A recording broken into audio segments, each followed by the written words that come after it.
பிதாவே, ஆமென்.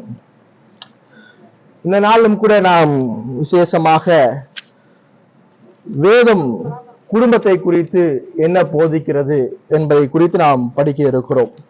தேவன் உங்களுடைய வாழ்க்கையில் என்ன, என்னுடைய வாழ்க்கையிலும் என்ன எதிர்பார்க்கிறார் என்பதை குறித்து நாம் சிந்திக்க இருக்கிறோம். நம்முடைய அணுகுமுறை எப்படி இருக்க போகுது அப்படின்னா, இந்த உலகம் என்ன சொல்லுது அல்லது என்னுடைய முன்னோர்கள் என்ன சொன்னாங்க என்பதை சார்ந்த அணுகுமுறையாக இருக்காது. இப்ப இன்னைக்கு நம்ம படிக்க போகிற அல்லது கேட்க போகிற இரண்டு செய்திகளுமே இந்த உலகம் இதற்கு முன்னாடி என்ன சொல்லி வைத்திருக்கிறது, இந்த உலகம் குடும்பத்தை குறித்தும், இந்த உலகம் கணவன் மனைவி எப்படி வாழ வேண்டும் என்பதை எப்படி சொல்லியிருக்கோ அதன் அடிப்படையிலே நாம் பார்க்க போவது கிடையாது. வேதம் எப்படி சொல்லியிருக்கிறது, வேதம் ஒரு குடும்பம் எப்படி இருக்க வேண்டும், ஒரு குடும்பம் எப்படி வாழ வேண்டும், ஒரு குடும்பத்தை எப்படி கட்ட வேண்டும் என்று வேதம் எப்படி சொல்லி இருக்கிறதோ அதன் அடிப்படையில தான் நீங்களும் நானும் படிக்க இருக்கிறோம். ஏன் அப்படின்னு பாத்தீங்க அப்படின்னா, வேதம் கர்த்தருடைய வார்த்தை. வேதம் கர்த்தருடைய வார்த்தை, தேவனால் கொடுக்கப்பட்டது, பரிசுத்த ஆவியானவரால் கொடுக்கப்பட்ட கர்த்தருடைய வார்த்தை. அந்த வார்த்தை தேவனால கொடுக்கப்பட்டதுனால அந்த வார்த்தை அதிகாரம் உடையது. இந்த வேதம் தேவனுடைய வார்த்தை. நீங்களும் நானும் கையில வைத்திருக்கிற வேதம் தேவனுடைய வார்த்தை. இது தேவனால் கொடுக்கப்பட்டது. தேவனால் கொடுக்கப்பட்டதுனால இது அதிகாரம் உடையது. நீங்களும் நானும் கையில இந்த வேதத்தை வச்சிருக்கனால இந்த வேதம் அதிகாரம் உடையது கிடையாது. அல்லது ஒரு திருச்சபை இதை பின்பற்றனால இது அதிகாரம் உடையது கிடையாது.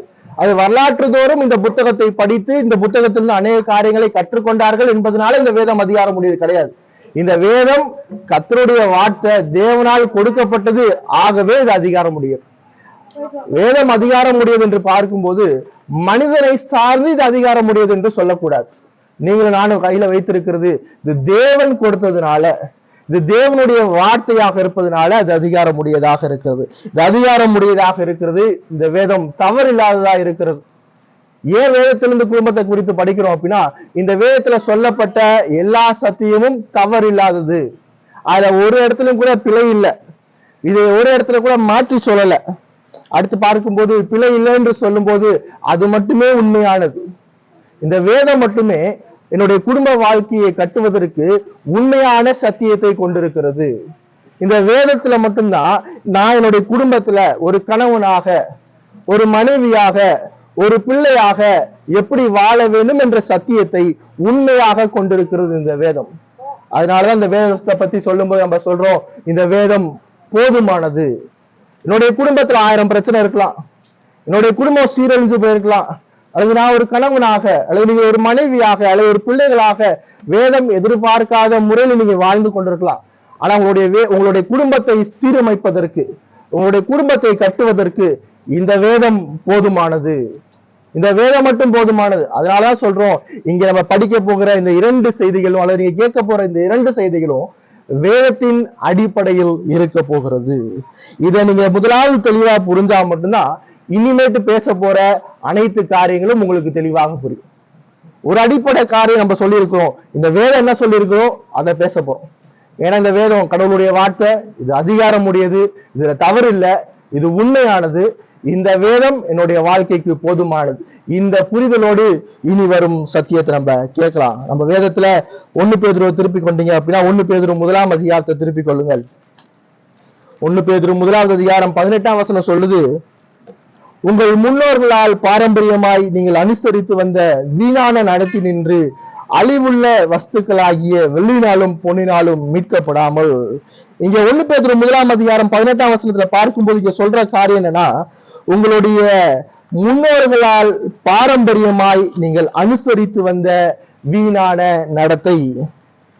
இன்னைக்கு நம்மளுடைய வாழ்க்கையில அல்லது நம்மளுடைய குடும்பத்துல நம்மளுடைய குடும்பம் எப்படி கட்டப்பட்டிருக்கு அப்படின்னு பார்க்கும்போது, நம்முடைய முன்னோர்கள் நமக்கு சொல்லிக் கொடுத்த காரியத்தை பின்பற்றி, நம்முடைய முன்னோர்கள் நம்மளுக்கு ஒரு உதாரணமாக வைத்து போன காரியத்தை பின்பற்றி, அது நம்மளுடைய முன்னோர்கள் ஒரு சில காரியங்களை பழக்கமாக வைத்து அதை பின்பற்றி தான் இன்னைக்கு நம்மளுடைய எல்லா குடும்பமும் வாழ்ந்து கொண்டிருக்கிறோம். நீங்களும் நானும் என்னுடைய குடும்பத்துல ஒரு சில பழக்கங்கள் இருக்கு அப்படின்னா அது நானே கண்டுபிடிச்சது கிடையாது. என்னுடைய பெற்றோர்கள் அதை கடைப்பிடிச்சிருப்பாங்க, அவங்களுடைய பெற்றோர்கள் அதை கடைப்பிடிச்சிருப்பாங்க.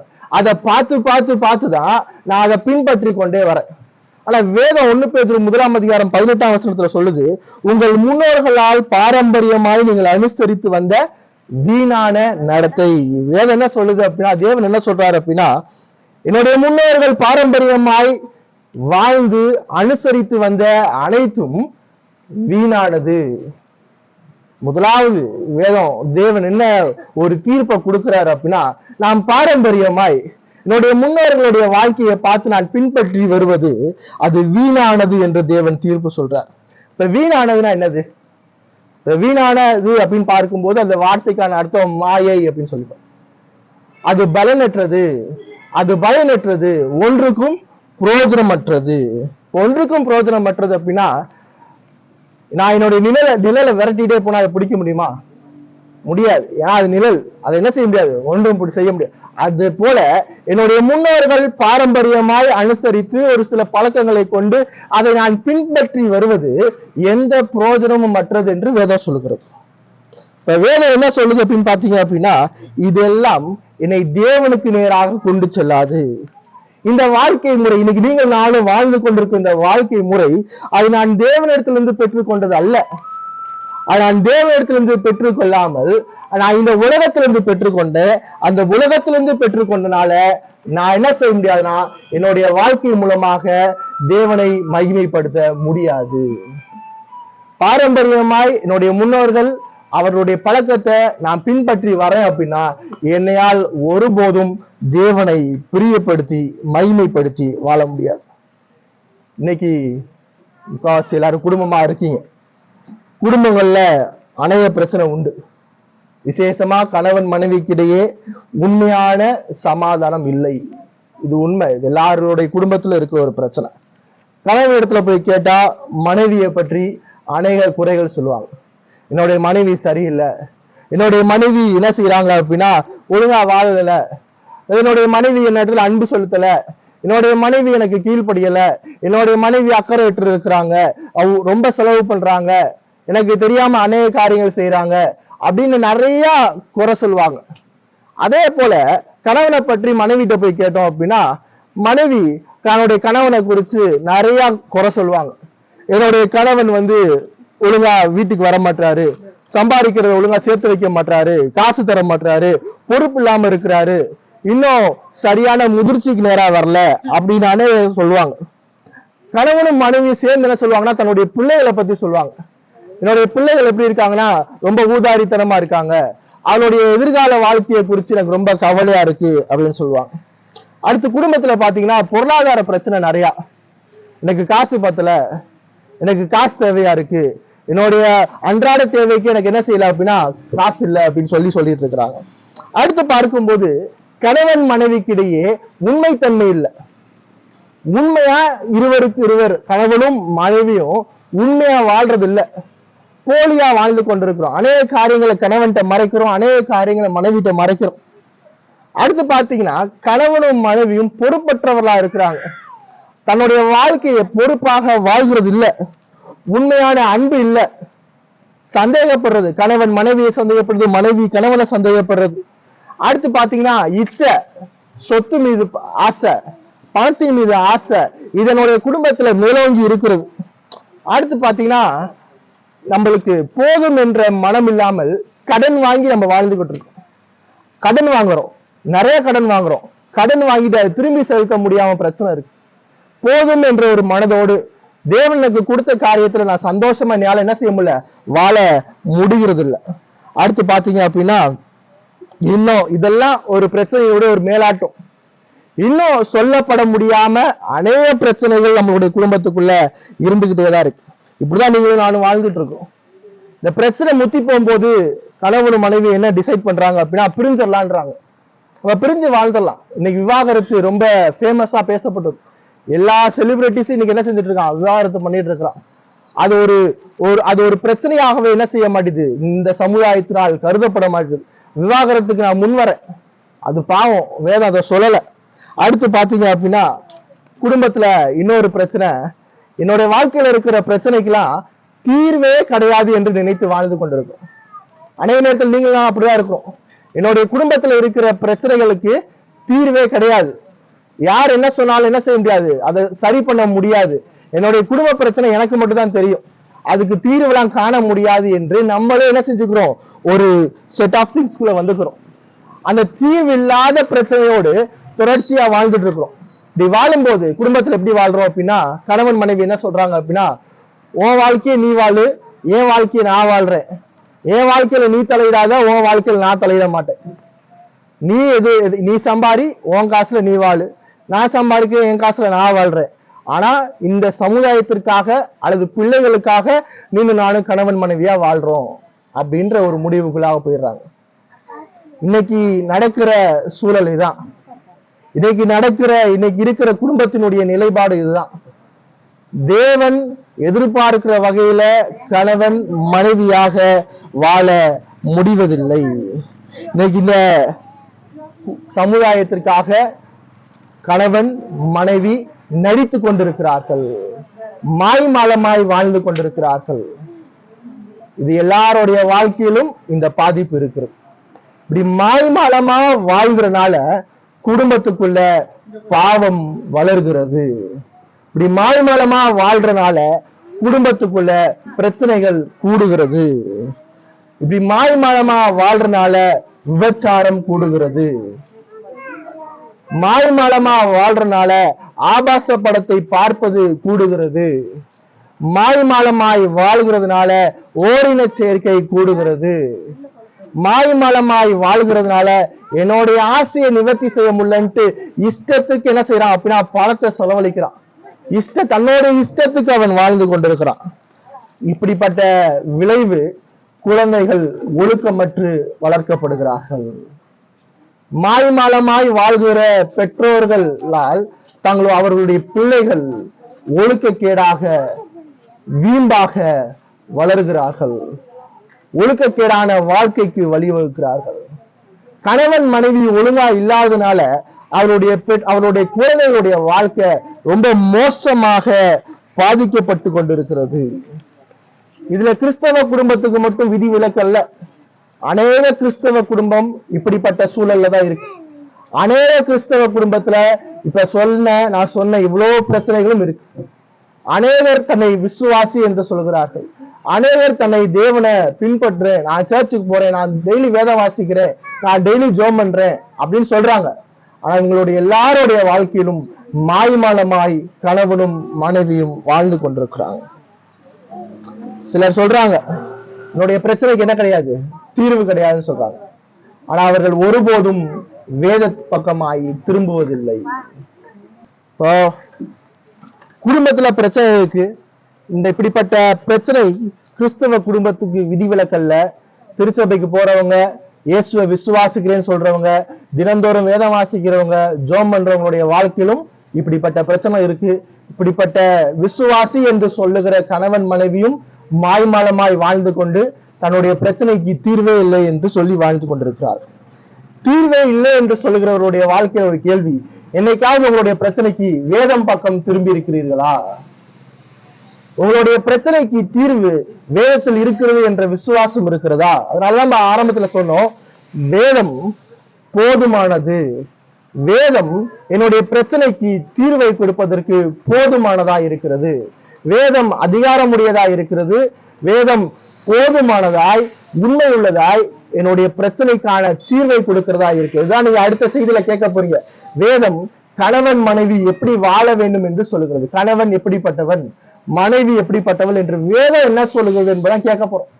அதுக்கு முன்னாடி நீங்களும் நானும் பார்க்க வேண்டிய காரியம் என்ன அப்படின்னா, நீங்களும் நானும் ஒருபோதும் நம்முடைய பிரச்சனைக்கு வேதம் பக்கமாய் திரும்பவில்லை. இன்னைக்கு ஏன் உங்களுடைய குடும்பத்துல பிரச்சனை? இன்னைக்கு ஏன் நீங்களும் நானும் மாய்மாலமா வாழ்ந்துட்டு இருக்கிறோம்? இன்னைக்கு நீங்களும் நானும் ஏன் பொருளாதார ரீதியில கஷ்டப்படுறோம்? இன்னைக்கு ஏன் உங்களுடைய குடும்பத்துல உண்மையான சமாதானம் இல்லை? இன்னைக்கு ஏன் என்னுடைய குடும்பத்துல அநேக கஷ்டத்தோட வாழ்ந்துட்டு இருக்கிறோம் அப்படின்னா, வேதம் பக்கம் திரும்புவதற்கு உங்களுக்கும் எனக்கும் மனசு இல்லை. வேதம் என்ன சொல்லுது என்பதை பார்ப்பதற்கு உங்களுக்கு எனக்கும் மனதில்லாதனாலதான், வேதத்திற்கு கீழ்ப்படிய இருதயம் இல்லாதனாலதான், வேதம் என்ன சொல்லுகிறது என்று பார்த்து அதற்கு கீழ்ப்படிய மனம் இல்லாத இருக்கிறதுனாலதான் உங்களுக்கு எனக்கும் பிரச்சனை.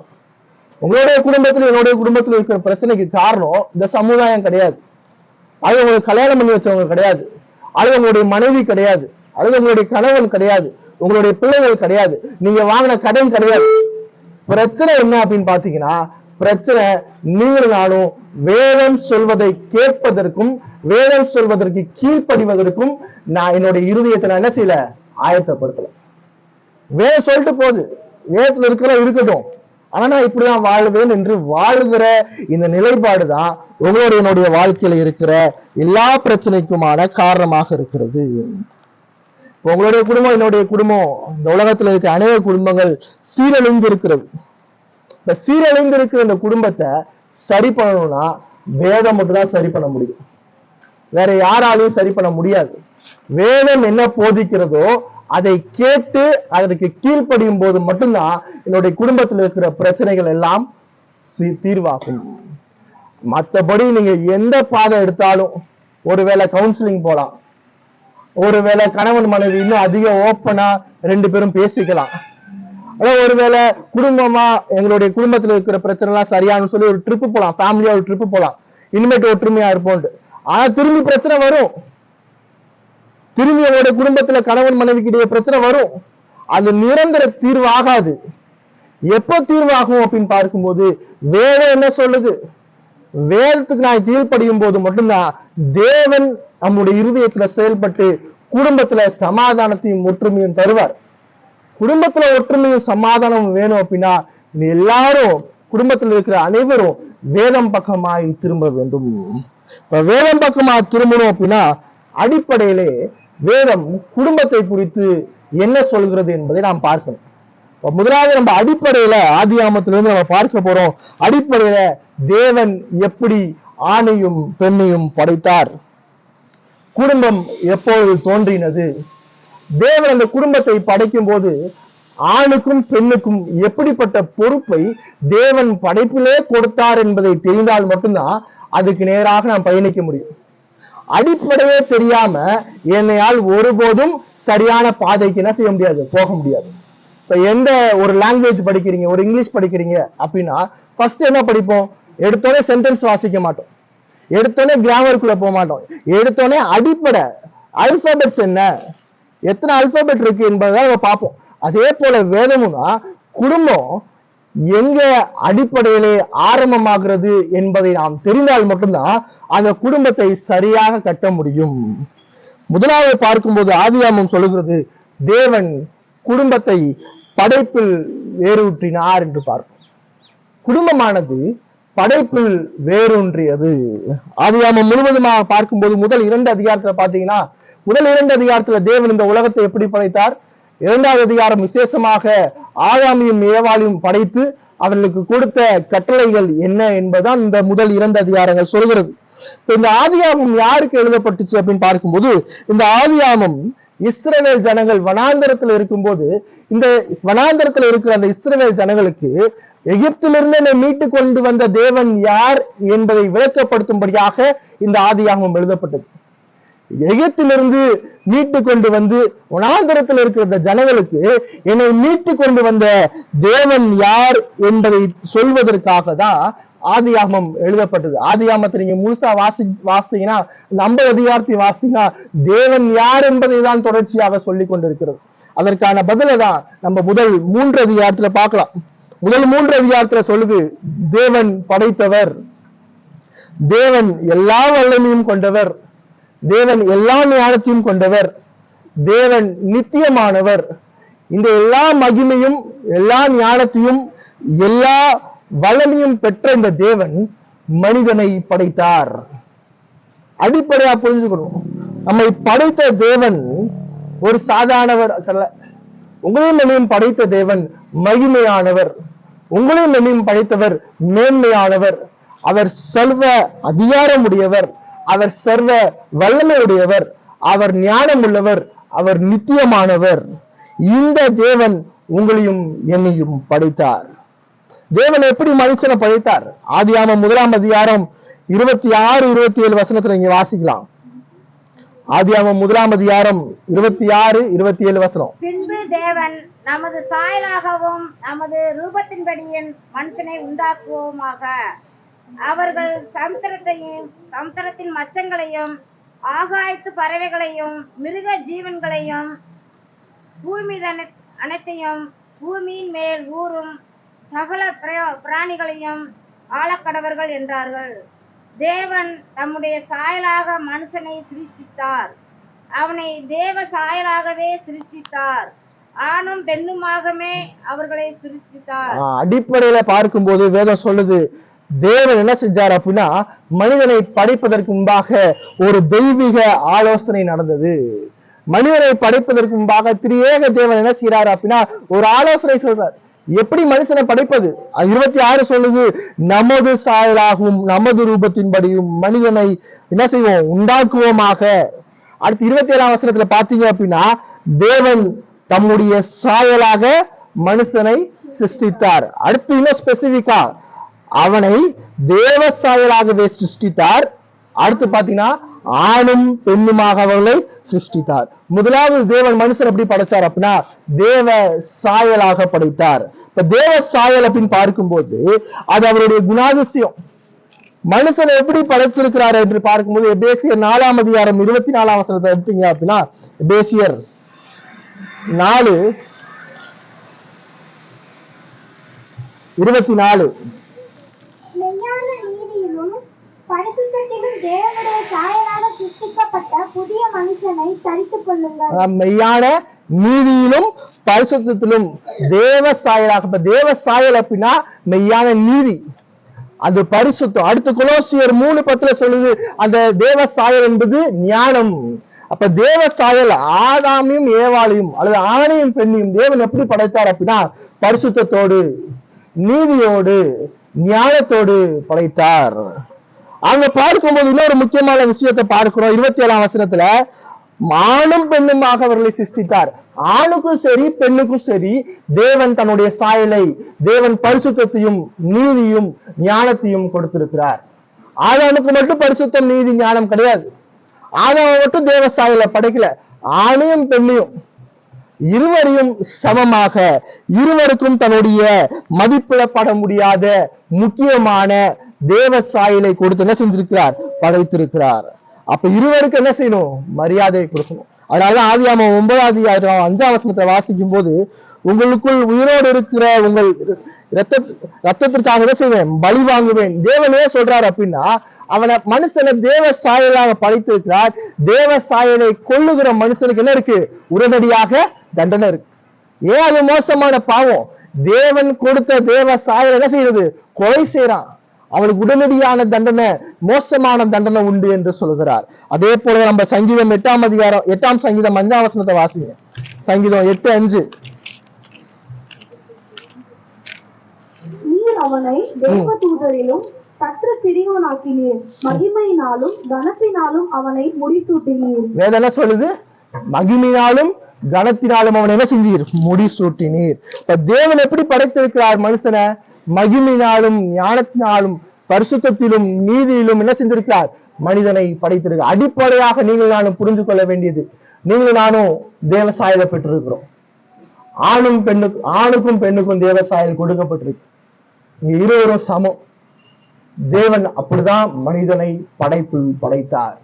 தேவன் அப்படிதான் படைத்திருக்கிறார். அப்படி படைத்துட்டு என்ன சொல்றாரு என்று பாத்தீங்க அப்படின்னா, 26ஆம் வசனத்துல கடைசியில பாத்தீங்க அப்படின்னா, அவர்கள் சகலத்தையும் என்ன செய்வார்கள், ஆளக்கடவார்கள். இப்ப முதலாவது படைப்புல தேவன் என்ன சொல்றார் என்று பார்க்கும்போது, படைப்புல ஆணையும் பெண்ணையும் படைக்கிறார், இருவருக்கும் தேவ சாயலை கொடுக்கிறார். அந்த இருவரும் என்ன செய்யணும் அப்படின்னா, தேவனுடைய பிரதிநிதிகளாக இருந்து தேவன் கொடுக்கிற சூழலை என்ன செய்யணும், ஆள வேண்டும். அதான் நம்ம 28ஆம் வசனத்துல பார்க்கிறோம். பின்பு தேவன் அவர்களை நோக்கி, நீங்கள் பழுகி பெருகி பூமியை நிரப்பி அதை கீழ்ப்படுத்தி சமுத்திரத்தின் மச்சங்களையும் ஆகாயத்து பறவைகளையும் பூமியின் மேல் நடமாடுகிற சகல ஜீவ ஜந்துக்களையும் ஆண்டு கொள்ளுங்கள் என்று சொல்லி தேவன் அவர்கள் என்ன செஞ்சார், ஆசீர்வதித்தார். என்ன சொல்றார், இது எல்லாவற்றையும் ஆண்டு கொள்ளுங்கள். நான் படைத்ததான் 1ஆவது அதிகாரத்துல பாத்தீங்கன்னா, இந்த 6 நாள்ல படைத்த அனைத்து படைப்புகளும் உங்களுக்கு கீழ்ப்படுத்தி அதை ஆண்டு கொள்ளுங்கள்.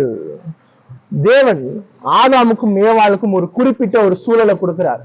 அந்த சூழல் என்ன அப்படின்னு சொல்லி 2ஆம் அதிகாரத்துல பாத்தீங்கன்னா, அவர்களை ஏதேன் தோட்டத்துல போய் வைக்கிறார். அந்த ஏதேன் தோட்டத்துல வைக்கும் போது என்ன நடக்குது அப்படின்னா, ஆதாமுட்ட கொண்டு வந்து கொடுக்கிறார், தன்னுடைய படைப்புகள் எல்லாம் கொடுக்கிறார். படைப்புக்கு பேர் வைக்க சொல்றார், அந்த தோட்டத்தை பராமரிக்க சொல்றார், அந்த தோட்டத்தை பண்படுத்த சொல்றார். அவனுக்கு வேலையை கொடுக்கிறார். அவன் சகல மிருகத்துக்கும் பேர் வைக்க சொல்றான். அது பேர் வைக்க சொல்லும் போது அவன் ஞானவானாக பார்க்கிறார். அவன் ஞானவானாக என்னென்னலாம் பேர் வச்சானோ இன்னைக்கு வரைக்கும் அதான் பேரு. சரியா? அப்ப படைப்புல என்ன நடக்குது அப்படின்னு பாத்தீங்க அப்படின்னா, ஒரு குறிப்பிட்ட சூழலை கொடுத்து தேவன் எப்படி இந்த முழு உலகத்தையும் ஆளுகிறாரோ அதே போல ஆதாமும் ஏவாளும் ஏதேன் தோட்டத்தை தேவனை போல ஆள வேண்டும். இதுதான் முதலாவது என்ன செய்யறார், அவன் கொடுக்கிறார். இதுதான் கொடுக்கப்பட்ட ரெஸ்பான்சிபிலிட்டி. கணவனும் மனைவியுமாக ஆதாமும் ஏவாளுமாக இணைந்து தங்களுக்கு கொடுக்கப்பட்ட சூழலை தேவன் எப்படி தன்னுடைய படைப்பு முழுவதையும் ஆளுகிறாரோ அதே போல என்ன செய்யணும், அவங்க 2 பேரும் ஆள வேண்டும் என்று கட்டளையிட்டார். அடுத்து பாத்தீங்க அப்படின்னா 28ஆம் வசனம் சொல்லுது, நீங்கள் பலுகி பெருகி ஆணும் பெண்ணுமாக இணைந்து என்ன செய்யணும், பலுகி பெருக வேண்டும். ஏன் அப்படின்னா ஆணும் பெண்ணும் தேவனால் ஏற்படுத்தப்பட்ட பொறுப்பாளிகள். ஆணும் பெண்ணும் யார் அப்படின்னு பாத்தீங்க அப்படின்னா, ஆதாமும் ஏவாளும் ஏதேன் தோட்டத்தை பாதுகாக்கவும் பண்படுத்தவும் தேவனுடைய கட்டளையின்படி செய்யவும் ஏற்படுத்தப்பட்ட பொறுப்பாளிகள். பல பொறுப்பாளிகள் சேர்ந்து பொறுப்பாளிகளை பெற்றுக்கொள்ள வேண்டும். அவர்கள் இணைவரும் இணைந்து அந்த தோட்டத்தை என்ன செய்யணும், பாதுகாக்கணும். தேவன் கொடுத்த பொறுப்பு என்ன செய்யணும், செய்யணும். இப்படிதான் தேவன் முதலாவதாக மனிதனை படைத்தார். தேவ சாயலாக படைத்தார், ஆண் பெண்ணுமாக படைத்தார். இருவருக்கும் தேவ சாயலை கொடுத்திருக்கிறார். இருவரும் சமம். கணவனுக்கும் மனைவிக்கும் தேவ சாயலை கொடுத்திருக்கிறார். அவங்க 2 பேருக்கும் பொறுப்பை கொடுத்திருக்கிறார். என்ன பொறுப்பு? தேவன் கொடுத்த சூழலை ஆண்டு கொள்ள வேண்டும். தேவன் எப்படி இந்த முழு உலகத்தையும் ஆளுகிறாரோ அதே போல தேவனுக்கு கொடுக்கிற சூழலை ஆணும் பெண்ணுமாக இணைந்து ஆள வேண்டும் என்று சொல்றார். அப்படி சொல்லி முடிச்சுட்டு 2ஆம் அதிகாரத்துல பார்க்கும்போது குடும்பத்துல அந்த படைப்புல பார்க்கும்போது தேவன் என்ன செய்யறாரு அப்படின்னா, குடும்பத்துல கணவனுக்கு பிரதானமான பொறுப்பை கொடுக்கிறார். அதான் நம்ம வாசி கேட்ட 2ஆம் அதிகாரம் 18ல இருந்து 25வது வசனத்துல பார்ப்போம். 2ஆம் அதிகாரத்துல பார்க்கும்போது 2ஆம் அதிகாரம் என்பது 1ஆம் அதிகாரத்துல சொல்லப்பட்ட 6ஆம் நாளினுடைய விளக்கம் தான் 2ஆம் அதிகாரம். 1ஆம் அதிகாரம் 6வது நாள்ல தேவன் மனுஷனை எப்படி படைத்தார் என்பதை விளக்கப்படுத்துவதுதான் இந்த 2ஆம் அதிகாரம் முழுவதுமாகும். சரியா? இந்த 2ஆம் அதிகாரத்துல பார்க்கும்போது தேவன் ஏவாளை படைக்கிறார். அங்க சொல்றார், மனிதன் தனிமையாக இருப்பது நல்லதல்ல. ஆதாம் போய் கேட்கல எனக்கு ஏவாள் வேணும் அல்லது எனக்கு இன்னொரு மனுஷி வேணும்னு கேட்கல, தேவன் ஏற்படுத்துகிறார். அதான் நம்ம ஆரம்பத்துல பார்த்தோம், குடும்பமானது படைப்பில் வேரூன்றியது. குடும்பமானது மனிதனுடைய சிந்தனையில் ஒருபோதும் தோன்றினது அல்ல. குடும்பமானது, இந்த குடும்ப அமைப்பானது இந்த உலகம் சிவிலைஸ் ஆகி அப்படியே ஒரு பாயிண்ட் ஆஃப் டைம்ல marriage, husband and wife, father and daughter, father and mother அப்படி வாழணும்னு சொல்லி இந்த உலகம் ஏற்படுத்தினது அல்ல. தேவன் படைப்பிலேயே, தேவன் இந்த உலகத்தை படைக்கும் போது கணவன் மனைவி குடும்பம் திருமணம் என்பதை படைப்பிலேயே படைத்தார். இன்னைக்கு நிறைய நேரத்துல மனிதனுடைய என்ன அப்படின்னா, இந்த உலகம் அப்படியே சிவிலைஸ் ஆகும் போது, இந்த உலகம் அப்படியே அந்த முன்னேற்றத்துக்காக பாதைக்குள்ளாக போகும்போது இந்த குடும்ப அமைப்புகள்லாம் ஏற்படுத்தப்பட்டது, மனிதன் ஏற்படுத்தினதுதான். அதனால நான் என்ன செஞ்சுக்கலாம், இன்னைக்கு இந்த குடும்ப அமைப்புலாம் வேணான்னு சொல்லி வாழ்ந்துக்கலாம் என்ற ஒரு எண்ணம் இன்றைக்கு மனிதர்கள் மத்தியில இருக்கு. வேதம் அதற்கு முற்றிலும் எதிரானது. அதனால ஆரம்பத்திலே சொன்னேன், வேதத்திலிருந்து பார்க்க போறோம். ஏன் வேதத்திலிருந்து பார்க்க போறோம்னா, இந்த வேதம் உண்மையானது. இந்த வேதம் உண்மையானது அப்படின்னா நம்ம 1 பேதுரு 1:18 பார்க்கிறோம், இந்த உலக வழக்கங்கள் எல்லாம் போலியானது. இந்த உலக வழக்கங்கள் எல்லாம் போலியானது அப்படின்னா இந்த வேதம் இந்த உலகம் என்ன சொல்லுதோ அதுக்கு எதிராக சொல்ல போகுது. புரியுதா? இந்த உலக வழக்கம் என்ன சொல்லுதோ அதுக்கு முற்றிலும் எதிரானது வேதம். இந்த முற்றிலும் எதிரான இந்த வேதத்துக்கு கீழ்ப்படிய உங்களை அர்ப்பணிக்க வேண்டும். அப்ப கீழ்ப்படி அர்ப்பணிக்க வேண்டும், எனக்கு முதல் தைரியம் வேணும். வேதம் சொல்றது இந்த உலகத்துக்கு எதிரானது, இந்த உலகம் சொல்றபடி நான் வாழ மாட்டேன், வேதம் சொல்றபடி நான் வாழுவேன் என்ற ஒரு தைரியம் இருந்தா மட்டும்தான் நான் வேதத்திற்கு கீழ்ப்படிய முடியும். அந்த தைரியம் இருந்தா மட்டும்தான் இந்த வேதத்திற்கு என்னை ஒப்புக் கொடுக்க முடியும். அந்த தைரியம் இருந்தா மட்டும் இந்த வேதத்தை நான் நேசித்து வாசிக்க முடியும். இந்த தைரியம் இருந்தா மட்டும்தான் வேதனுடைய வாழ்க்கையில என்ன எதிர்பார்க்குது என்பதை பார்த்து அதன்படி வாழ முடியும். இல்லைன்னா ஒருபோதும் வாழ முடியாது. விசுவாசி கிறிஸ்தவன் என்று சொல்கிறவன் யார் அப்படின்னு பாத்தீங்கன்னா அது முதல் தைரியசாலி. அவன் இந்த உலக வழக்கத்தின்படி இந்த உலகம் சொல்ற காரியத்துக்கு ஒத்து போகாமல் வேதத்திற்கு ஒத்து போய் இந்த உலகத்திற்கு எதிரான ஒரு வாழ்க்கையை வாழ்கிறவன். அப்பதான் இந்த வேதம் சொல்லுது, குடும்பமானது படைப்பில் தேவனால் உருவாக்கப்பட்டது. குடும்பத்தை மனிதன் கண்டுபிடிக்கவில்லை, குடும்பத்தை தேவன் கண்டுபிடித்தார். அப்படி குடும்பத்தை தேவன் கண்டுபிடிக்கும் போது அந்த குடும்பத்துல ஆணுக்கு பிரதானமான பொறுப்பை தேவன் கொடுத்தார். 2ஆம் அதிகாரத்துல வாசிக்கும் போது இந்த தோட்டத்தை பயன்படுத்துவதற்கும் அவருடைய கட்டளையில சொல்லும் போது ஏவாள் இன்னும் படைக்கப்படல. வேற சொல்லுது, ஆதாம் இடத்துல தேவன் பொறுப்பை கொடுத்தார். ஆதாம் இடத்துல தேவன் இந்த கட்டளைகளை கொடுத்தார். ஆதாம் இந்த கட்டளைகளை பெற்று ஆதாம் இந்த பொறுப்பை பெற்று ஏவாளை பார்த்த பின்பாக இந்த கட்டளைகளையும் இந்த பொறுப்பையும் ஏவாளுக்கு போதிக்க வேண்டும், ஏவாள் கடைபிடிக்கும்படியாக செய்ய வேண்டும். அதனாலதான் பார்க்கிறோம், குடும்பத்துல கணவன் செயல்படுத்தும் பொறுப்பை பெற்றிருக்கிறான். குடும்பத்துல கணவன் தலைவனாக இருக்கிறான். உணாதிகாரத்துல பார்க்கும்போது இருவரையும் சமமாக தான் படைத்தார், ஆணையும் பெண்ணையும் சமமாக தான் படைத்தார், எந்த விதமான மாற்று கருத்து இல்லை. ஆனா பொறுப்புகளை பார்க்கும்போது கணவனுக்கு தேவன் கொடுத்த பொறுப்பை முன்னின்று செயல்படுத்தும் பொறுப்பை என்ன செஞ்சார் அப்படின்னு பார்க்கும்போது ஆதாமுக்கு தான் கொடுத்தார். ஆதாமோட ரெஸ்பான்சிபிலிட்டி என்ன அப்படின்னா, ஆதாம் முதலில் படைக்கப்பட்டதுனால ஆதாம் நேரடியாக தேவனுடைய வாயிலிருந்து அந்த கட்டளையிலும் பொறுப்பையும் பெற்றனால ஆதாம் ஏவாளுக்கு தன்னுடைய தேவன் கொடுத்த பொறுப்பை போதிக்கணும், தேவனுடைய கட்டளைகளை போதிக்கணும். அவன் தான் முன்னின்று காரியத்தை செய்யணும். அவனுடைய ரெஸ்பான்சிபிலிட்டி பெருசு. இப்படிதான் என்ன செஞ்சார், தேவன் ஏதேன் தோட்டத்துல ஆதாமையும் ஏவாளையும் வைத்தார். அதனாலதான் ஆதாம் ஏவாள் பாவம் செஞ்சோனே தேவன் நேரடியா வந்து ஏவாள்கிட்ட போய் கேட்கல.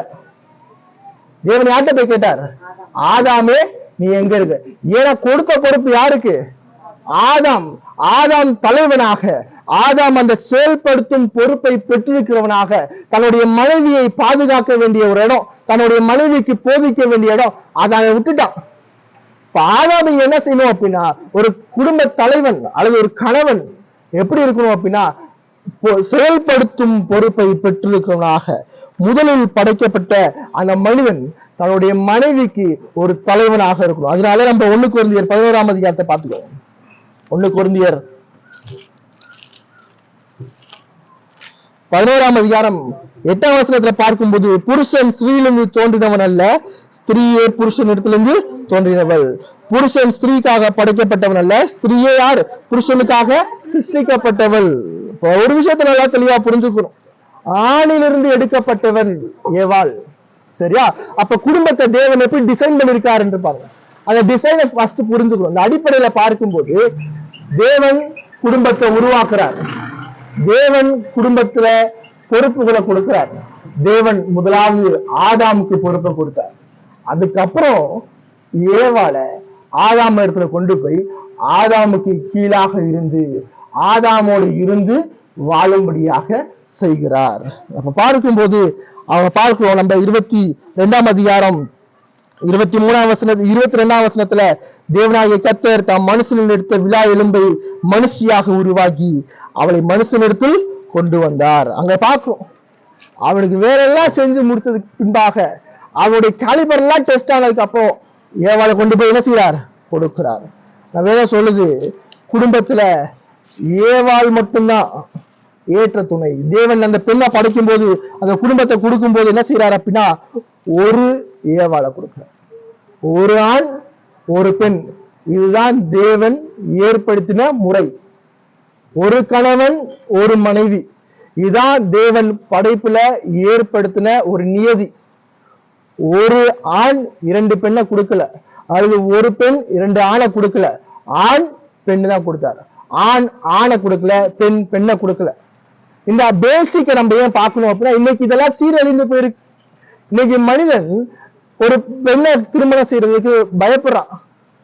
அது ஒரு ஆண் இன்னொரு ஆணை திருமணம் செய்வதற்கு முன்வரான், ஒரு பெண் இன்னொரு பெண்ணை திருமணம் செய்வதற்கு முன்வரான். அது இன்னும் நம்ம பார்க்கும் இந்த படைப்புல பார்க்கும்போது ஆண் பெண்ணை தான் படைச்சார், ஆண் பெண்ணுக்கு தான் தேவ சாயலை கொடுத்தார். மூன்றாவது பாலினம் என்று தேவன் என்ன செய்யல, ஒன்றும் படைக்கவில்லை. மூன்றாம் பாலினம் என்று தேவன் என்ன செய்யல, படைப்புல உருவாக்கவே இல்லை. இப்ப தேவன் ஏற்படுத்துகிறார், தேவன் ஆணுக்கு ஒரு பெண்ணை ஏற்படுத்துகிறார். இதுதான் இந்த பேசிக், இதுதான் இந்த ஃபண்டமெண்டல். குடும்பம் தேவனால் ஏற்படுத்தப்பட்டது. தேவன் ஆணை ஏற்படுத்துகிறார், தேவன் பெண்ணை ஏற்படுத்துகிறார், தேவன் பெண்ணை ஆணிடத்துல கொண்டு வந்து அவர்களை திருமணத்துல இணைக்கிறார் என்று பார்ப்போம். அடுத்து பார்க்கும்போது அங்க சொல்லுகிறது, எதை சொல்கிறது, 18ஆம் வசனத்துல ஆதாமுக்கு ஏற்ற துணை காணப்படுது. இப்ப பெண்ணை குறிச்சு தேவன் சொல்ற காரியம் என்ன? பெண்ணை குறிச்சு தேவன் சொல்ற காரியம் ஏற்ற துணை. ஏவாள் ஆதாமுக்கு ஏற்ற துணை. ஏற்ற அப்படின்னு பார்க்கும்போது ஆதாமை போல சரீர அமைப்பை கொண்டவள், அவள் மிருகத்தை போன்றவள் அல்ல. ஆதாமை போல தேவ சாயலை பெற்ற மனிதள், ஆதாமை போல ஞானம் உள்ளவள், ஆதாமை போல நீதியை கொண்டவள், ஆதாமை போல பரிசுத்தத்தை கொண்டவள். இதுதான் அங்க ஏவாள் இந்த ஏற்ற என்ற வார்த்தைக்கான பொருள். இப்ப ஏற்ற என்னன்னா அப்படியே ஆதாமை போல, ஆதாம் எப்படி இருக்கிறானோ அதே போல பரிசுத்தம் நீதி ஞானத்தை கொண்டவள். ஏவாளோடு சேர்ந்தா மட்டும்தான் பழுகி பெருக முடியும். ஏவாளோடு சேர்ந்தால் மட்டும்தான் அங்க பழுகி பெருகி பூமி நிரப்ப முடியும். இதுதான் தேவன் படைப்புல கொடுத்த நியதி. அதை தான் தேவன் என்ன செய்யறார்னா ஆசீர்வதிக்கிறார். வேற எதையும் தேவன் ஆசீர்வதிப்பது இல்லை. ஆனா குடும்பத்துல ஏவாளுடைய பொறுப்புகள் சற்று வித்தியாசமானது. பார்த்தோம், முதலாவது ஆதாம் செயல்படுத்தும் பொறுப்பை பெற்றிருக்கிறார். ஏவாள் இந்த ஆதாமுடைய பொறுப்போடு இணைந்து ஆதாமுடைய தலைமைக்கு கீழ்ப்படிந்து என்ன செய்ய வேண்டும், வாழ வேண்டும். இப்ப ஆதாம் போதிக்கும் போது அந்த போதனை என்ன செய்யணும், ஏவாள் கேட்கணும். ஆதாம் தேவனிடத்திலிருந்து பெற்ற அனைத்தையும் வாங்கி அதற்கு கீழ்ப்படிந்து வாழ வேண்டும். இதுதான் அங்க ஏவாளுக்கு சொல்றார். ஆனா இன்னைக்கு இந்த உலகத்துல பாத்தீங்க அப்படின்னா ஏற்ற துணை என்ற வார்த்தை தவறாக பயன்படுத்தப்பட்டு வருகிறது. துணை என்று சொல்லும் போது நம்ம என்ன செய்யறோம் அப்படின்னா ஆதாமுக்கு கீழானவள், ஒரு அடிமையானவள், ஒரு வேலைக்காரியாக பார்க்கப்படுகிறது. ஆனா இந்த இடத்துல பயன்படுத்தப்பட்ட வார்த்தையை பார்த்தீங்க அப்படின்னா ஏற்ற துணை என்று பார்க்கும்போது நம்ம யாத்திராகமம் 18ஆம் அதிகாரம் 4ஆம் வசனம் வாசிங்க. யாத்திராகமம் 18:4.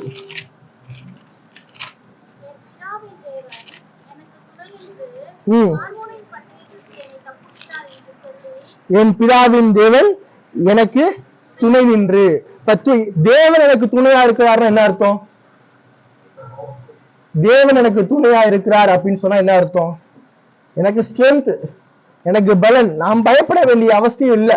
இதே வார்த்தை தான் ஆதியாகமம் 2ஆம் அதிகாரம் 18ஆம் வசனத்துல துணை என்ற வார்த்தையோடு பயன்படுத்தப்பட்டிருக்கிறது. அடுத்து நீங்க சங்கீதம் 22 வாசிங்க. 20ஆம் சங்கீதம் 2ஆம் வசனம்.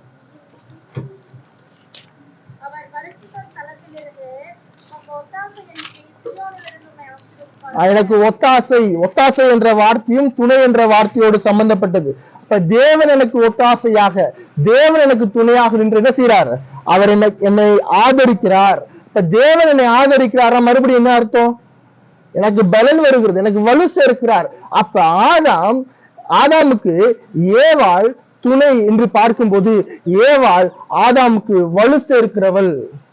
ஒருபோதும் வேதம் ஒரு பெண்ணை அல்லது ஏவாளை அல்லது மனைவியை அடிமையாக சித்தரிக்கவில்லை. ஒருபோதும் வேதம் ஏவாளை தரம் தாழ்த்தி பேசவில்லை. ஒருபோதும் வேதம் ஆணுக்கு சரிசமமாக ஆணுக்கு வலு சேர்க்கிறதாக தான் பேசுகிறதே தவிர அவளை வேலைக்காரியாக ஒரு அடிமையாக வேதம் ஒருபோதும் சொல்லல. வேதம் தெளிவாக சொல்கிறது, ஆதாமுக்கு உதவி செய்கிறவள், ஆதாமோடு இணைந்து காணப்படுகிறவள், ஆதாமுக்கு வலு சேர்க்கிறவள் ஏவாள். தேவன் திருமணத்தை உண்டாக்கினார். தேவன் படைப்புல மனுஷனையும் இப்படிதான் படைச்சார். கணவனுக்கு பொறுப்பை கொடுத்திருக்கிறார். கணவனுடைய பொறுப்பு செயல்படுத்தும் பொறுப்பு. அதை செயல்படுத்தும் பொறுப்புக்கு வலு சேர்க்கிறவள் ஏவாள், வேற யாரும் இல்ல. மனைவி அடிமை கிடையாது. மனைவி என்னோட வேலைக்காரி கிடையாது. மனைவி என்னோடு சேர்ந்து தேவன் கொடுத்த பொறுப்பை செய்கிற, வலு சேர்க்கிறதற்கு உதவி செய்கிற ஒரு ஏற்ற துணை. அது பெண். மனைவி என்று சொல்லும் போது ஆணுக்கு ஆண் மனைவியாக முடியாது, பெண்ணுக்கு பெண் மனைவியாக முடியாது, ஆணுக்கு மூன்றாவது பாலினம் ஒருவர் மனைவியாக முடியாது. மனைவி என்று பார்க்கும்போது அது பெண்ணாக இருக்க வேண்டும். தேவன் அப்படிதான் படைப்புல படைச்சிருக்கிறார். உங்க இருவரும் சேர்ந்து தேவன் கொடுத்த பொறுப்பை நிறைவேற்ற. தேவன் என்ன பொறுப்பை கொடுத்திருக்கிறார்? அவரை ஆராதிக்கணும், அவரை மகிமைப்படுத்தணும். இதுதான் இன்னைக்கு கொடுக்கப்பட்ட பொறுப்பு. இன்னைக்கு கணவன் மனைவியாக நீங்க சேர்ந்து தேவன் உங்களுக்கு கொடுத்த பொறுப்பை இணைந்து நிறைவேற்றுகிறீர்களா? கணவன் மனைவியாக சேர்ந்து, கணவன் மனைவியாக உங்களை பார்க்கும்போது நீங்க தேவனை மகிமைப்படுத்துறீங்களா? கணவன் மனைவியாக இணைந்து தேவன் கொடுத்த பொறுப்பு, தேவனுக்கு என்ன பொறுப்பு கொடுத்துருக்காங்க? உங்களுடைய கையில வேதத்தை கொடுத்திருக்கிறார். கணவன் மனைவியாக சேர்ந்து இந்த வேதத்தை படிக்கிறீங்களா? இந்த வேதத்தை கையில வைத்திருக்கிற ஒவ்வொரு மனுஷனுக்கும் பொறுப்பு இருக்கு. என்ன முதலாவது பொறுப்பு? என்ன? இதை வாசிக்கணும், இதை அறிந்து கொள்ளணும், இந்த அறிவுல வளரணும். அது இரண்டாவது பொறுப்பு என்னன்னா, வாசிச்சதையும் இந்த சத்தியத்தையும் நான் சுவிசேஷமா இந்த உலகத்துக்கு அறிவிக்கணும். இதுதான் பொறுப்பு. இன்னைக்கு உங்க கையில இந்த வேதம் இருக்கு, எல்லாரும் இந்த வேதத்தை வச்சிருக்கிறோம். ஆனா இந்த வேதத்தை வைத்திருக்கனால இதோட பொறுப்பை நான் செய்ய மாட்டேன். ஆதாம் ஏவாளுக்கு ஏதேன் தோட்டத்தை பண்படுத்தணும், அது பொறுப்பு. ஏவாள் ஆதாமுக்கு கீழ்ப்படியும், அது பொறுப்பு. அதை அவங்க செய்யல. அதே போல இன்னைக்கு நீங்கள் நானும் கணவன் செயல்படுத்தும் பொறுப்பை என்ன செய்ய மாட்டான் அப்படின்னா நடைமுறைப்படுத்த மாட்டான். தேவன் எனக்கு என்ன பொறுப்பை கொடுத்தார் என்பதை மறந்து விடுகிறான். அவன் சுயநலமாய் வாழ்கிறான், தனக்குத்தானே வாழ்கிறான், தன்னுடைய மனைவியை நேசிப்பதில்லை. அதே போல மனைவி ஒருபோதும் தன்னுடைய கணவனுக்கு கீழ்ப்படிவதில்லை. மனைவியும் தனக்குத்தானே வாழ்கிறான், கணவன் சொல் பேச்சை கேட்கறது இல்லை. அவர் பேசுறதெல்லாம் தப்பாதான் இருக்கணும்ன்ற ஒரு எண்ணம் எப்பயும் மனைவியோட மனசுல இருக்கு. அவர் சொல்றதெல்லாம் சரியா இருக்காது, அவருக்கு ஒண்ணும் தெரியாது. இது பாவத்தின் வெளிப்பாடு, இது பாவத்தின் விளைவு. அதே போல கணவன் தன்னுடைய தலைமை பொறுப்பை இழந்தது பாவத்தினுடைய விளைவு. இன்னைக்கு உங்களுடைய வாழ்க்கையில பிரச்சனை இருக்குன்னா அதுக்கு காரணம் தேவன் உங்களை என்ன நோக்கத்திற்காக படைத்தார், என்ன பொறுப்பை கொடுத்திருக்கிறார் என்பதை நீங்களும் நானும் மறந்து போனதுதான். வேதம் என்னுடைய வாழ்க்கையில தேவன் என்ன எதிர்பார்க்கிறார் என்பதை பார்க்க தவறினதுதான். அடிப்படையிலே ஆதியாகமம் சொல்லுகிறது, குடும்பத்தை தேவன் ஏற்படுத்தினார், மனிதனுடைய இருதயத்திலிருந்து தோன்றினது அல்ல. ஆணுக்கு பொறுப்பை கொடுத்திருக்கிறார், பெண்ணுக்கும் பொறுப்பை கொடுத்திருக்கிறார், இருவரையும் தேவ சாயலாக படைத்திருக்கிறார். அப்படி தேவ சாயலாக தேவன் கொடுத்த பொறுப்பை நான் சரியாக செய்திருந்தால், ஆதாமும் ஏவாளும் சரியா செஞ்சிருந்தாங்கன்னா இன்னைக்கு அவங்களுக்கு மரணம் இல்லை, இன்னைக்கு பாவம் இந்த உலகத்துல வந்திருக்காது. ஒழுங்கா செய்யாதனாலதான் இந்த உலகத்துல பாவம் வந்துச்சு. அந்த பாவத்தினுடைய வெளிப்பாடுதான் இன்னைக்கு நீங்களும் நானும் ஆதாம் என்ன தப்பை பண்ணானோ, ஏவாள் என்ன தப்ப பண்ணாலோ அதை மறுபடியுமாக தினந்தோறும் செய்து கொண்டிருக்கிறோம். இன்னைக்கு ஏன் இந்த குடும்பம் கூடுங்க? ஏன் இந்த குடும்பம் கூடுங்கன்னா ஆதாம் பண்ண பாவத்தை மறுபடியும் நான் செஞ்சனாலதான், ஏவாள் பண்ண பாவத்தை நான் மறுபடியும் செஞ்சனாலதான் தேவன் மறுபடியுமா மனம் திரும்புங்கள் என்று அழைக்கிறார். இந்த பாவத்தினுடைய விளைவு இன்றைக்கு உங்களுடைய குடும்பத்தை பாதித்திருக்கிறது. இந்த பாவத்தினுடைய விளைவு நம்முடைய வாழ்க்கையில சமாதானம் இன்மை. ஐயோ, என்னுடைய வாழ்க்கையில தேவன் கொடுத்த பொறுப்பை நான் சரியான முறையில பயன்படுத்தல, இல்ல எனக்கு தேவன் கொடுத்த பொறுப்பு எனக்கு என்னன்னு தெரியல அப்படின்னு நினைச்சீங்கன்னா மறந்துடுங்க. ஆண்டவரே, இவ்வளவு நாள் என்னுடைய குடும்பத்துல ஒரு கணவனா நான் சரியா வாழல, ஒரு மனைவியா நான் சரியா வாழல, எனக்கு கொடுத்த பொறுப்பு என்னன்னு எனக்கு தெரியல. இவ்வளவு நாள் நான் வேதத்தை அலட்சியம் பண்ணிட்டேன், இவ்வளவு நாள் நான் வேதத்துக்கு அர்ப்பணிக்கல, வேதம் என்ன சொல்லுது என்பதை நான் பார்க்கல. ஆண்டவரை நான் மன்னிங்க, ஆண்டவரை என்னுடைய பாவத்தை மன்னிங்க என்று சொல்லும் போது ஆண்டவர் உங்களுடைய பாவத்தை மன்னிக்கிறார். ஏன்னா அதற்காக தான் பிதாவாகிய தேவன் தன்னுடைய ஒரே நேசப்பேரான குமாரன் இந்த உலகத்துக்கு அனுப்பிச்சார். என்னுடைய பாவத்தை மன்னிப்பதற்காக பிதாவாகிய தேவன் தான் நேசித்த ஒரே குமாரன் இந்த உலகத்துக்கு அனுப்பிச்சார்.